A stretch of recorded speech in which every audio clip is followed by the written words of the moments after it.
kwapisa zuva. Zvakaoma. Aiwa. Yesu. Kutange chepa refugee ukembi kudai. Yo ningirikina ama 2K. Zvakaoma. Takada tu green tumbishuti landi tudeni. Tu green tumbishu.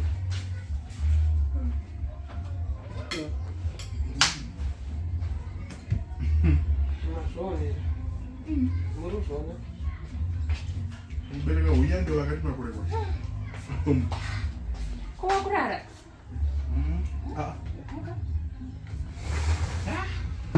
Nacha. Wacha ko. Oh. Thanks my love. Sakozile kaisha.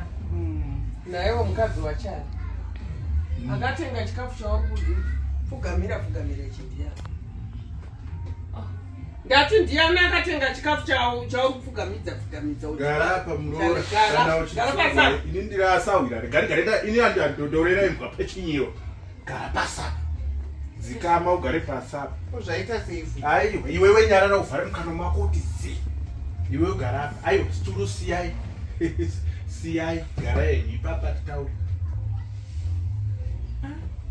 Nepakudya pese makuda kutotanga matatu. Iwewe nyarara. Iwewe nyarara iwewe. Ndasawira womusha munomuka. Regedza nditauri. Murora. Chikafu chakatengwana nichi. Uya ane senza here wepana. Anetenga chikafu pana pandiani. Mama kwani nyarara ndisikutaura newe. Ko zvaita sei? Ngatibaira. Murume wako anetenga chikafu here panapa. Atichakaenda mama here ndikaburutsa moto. Iwewe nyarara fiji wakanyarara sezvo. Saka inini manje ndinopa chikanda kunge imbwa. Saurangu uyu kumpa chikandira kunge imbwa. Wanati bvurugwada apa ndozvo wakadzidziswa naatete wako izvo. Mama kana uchinge wada zvemba unofanira kuteedzidza hunhu. You have to respect amai vakakuzvarira murume.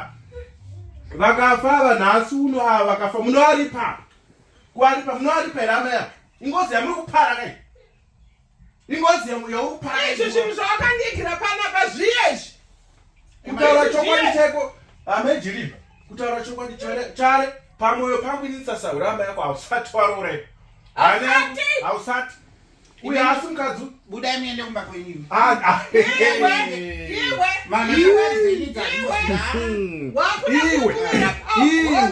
Iwe usada kuda kundiendera kumberi wazvinzwa.